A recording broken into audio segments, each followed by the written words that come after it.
sitting out here in this beautiful state park. What about you? You're probably in a big, beautiful city.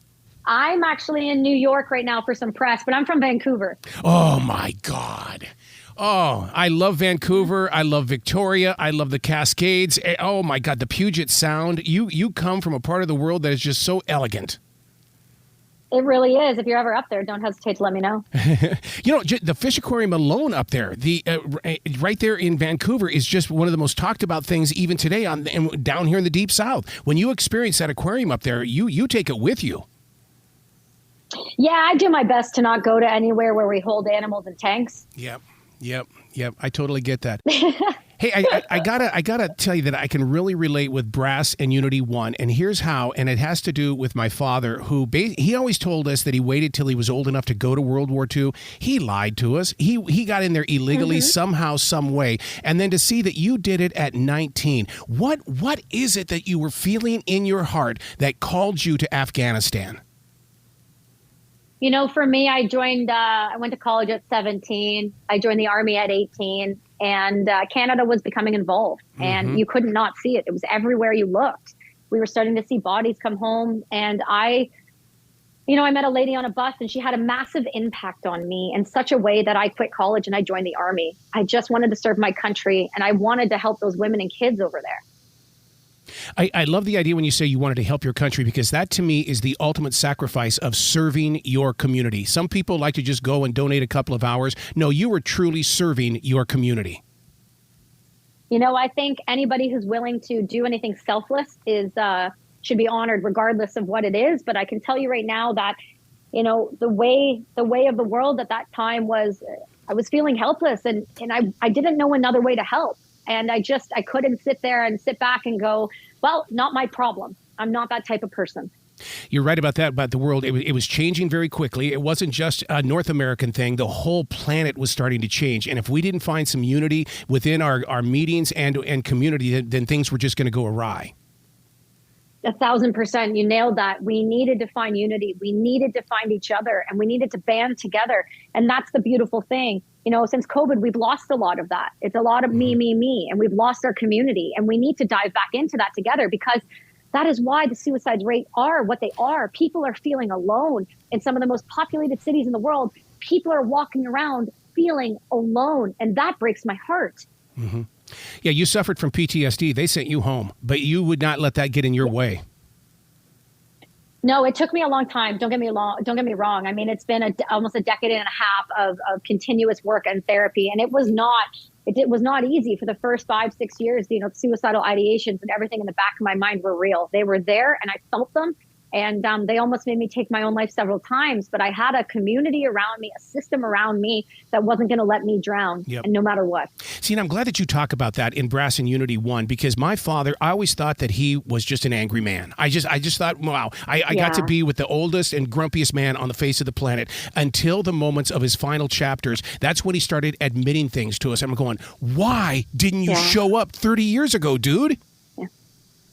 That's why I wrote this book. We have to learn from our history, and we don't seem to be doing that right now. We need to learn from our people that have had these experiences. We need people to put pen to paper to tell our stories, because if we don't, we're going to end up like your father, and your grandfather, and all of these people.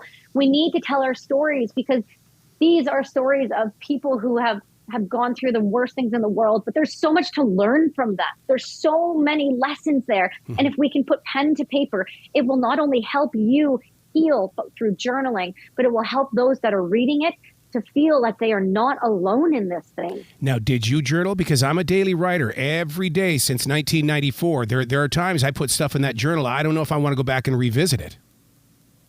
100%. I journaling is one of the tools I use. I know so many veterans that use that, and it's really brought them to end up become writers. And I think if more people were to utilize journaling, I think people would be able to take the burden off of themselves for a moment. And if I say to people, they're like, I don't want anybody to ever find it. I don't want anybody to ever see it.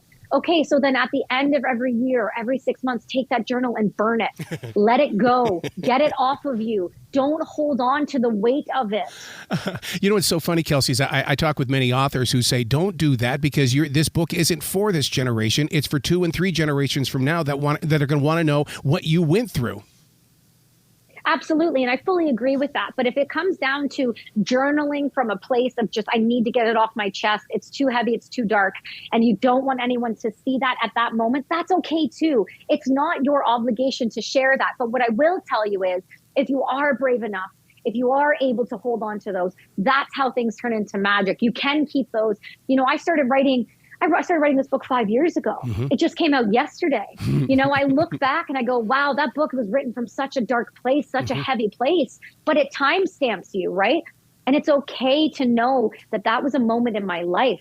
You don't have to be ashamed of it. You should be proud of those things that you've done, and you should be proud to share those no matter how dark they are, because it shows people that you can heal, you can move forward. How much of Brass and Unity 1 is what I call defragging? You ask yourself the questions, then you question the answers, and you get that circle and ball bouncing.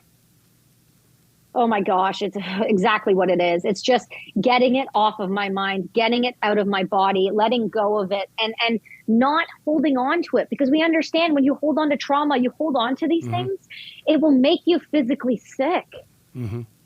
A few minutes ago, we were talking about how that we needed unity during this time that you were going to Afghanistan. And just this morning, we learned that the G7 is going to start helping Ukraine. That's the kind of world unity that we need to start seeing.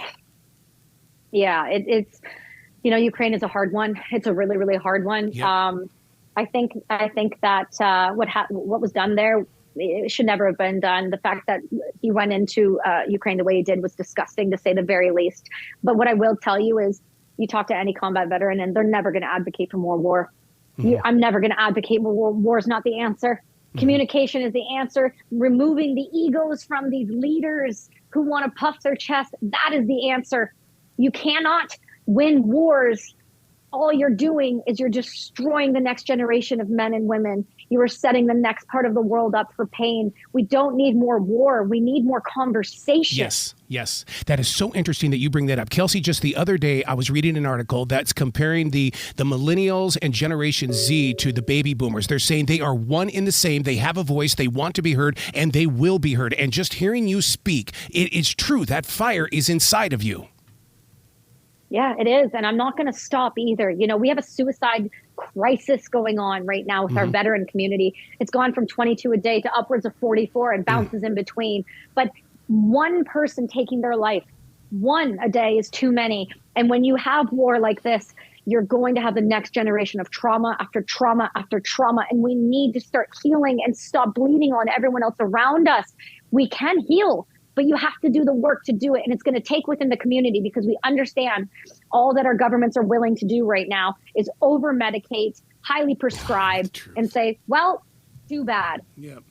If they spent 1/15 of what they do for this Camp Lejeune thing, where they want to take people to trial and stuff like that, if they spent 1/15 or even half the money on trying to help people that have mental issues because of serving their nations, then the conversation is out there. Then people are going to come forward, and they're going to come out of their homes, and they're going to start having those talks. That's right. And you're so right about that. If people felt safe enough to have these conversations, if people felt like the government actually cared about the results, yeah, of course people would come forward. But that's part of our problem, right? All they do, they spend their money and their time telling us that we're wrong, that we're broken, that we're damaged, that we're never going to be any good, that we shouldn't even try. And that's the message that Canadian government sends, that the United States government sends. Take your pills, sit at home. You are no longer useful to us. But what's interesting, Kelsi, and as a civilian, I'll see the men and women with the hats and with the shirts that say that they served, and I'll walk up to them and I'll thank them for serving our nation, and they just go, don't, I was doing my job. And I go, yeah, what a job it was. Yeah, but I agree with that statement. I say something that's a little controversial, and sometimes I say, like, people will thank you for your service. I said, do you know what you're thanking us for? No. Do you? Probably the celebration of war, or what? Yeah, it's not even the celebration of war. I think a lot of people have misconceptions of what we did over there, right? And I think that's the reality, and that's okay. But you can't expect everyone to understand war until they're in it. I didn't understand it. I didn't know what I was walking myself into. I was 18. Yeah. But that's what it's like. Rich men put young men to war because Rich men know what's going on and young men don't. Oh, you hit it right on the head. Let's create a protest over just that thought. Oh my God. Yeah, sorry about that. No, yeah, I'm a little much that. for people. No, you are not. You are a voice. You are a leader. And that's why listeners have got to read this book, Brass and Unity 1. I wish I had more time with you. Oh my God. I need to follow you and I need to reach out to you and I need to extend this conversation. All you got to do is reach out to me on Instagram at Kelsi_Sheren or Brass and Unity, and I promise you I will make that happen, my friend. Let's do it. Let's do it. Well, you be brilliant today, and thank you so much for opening up your heart to us. Thank you so much for having me and for your time. I really appreciate it.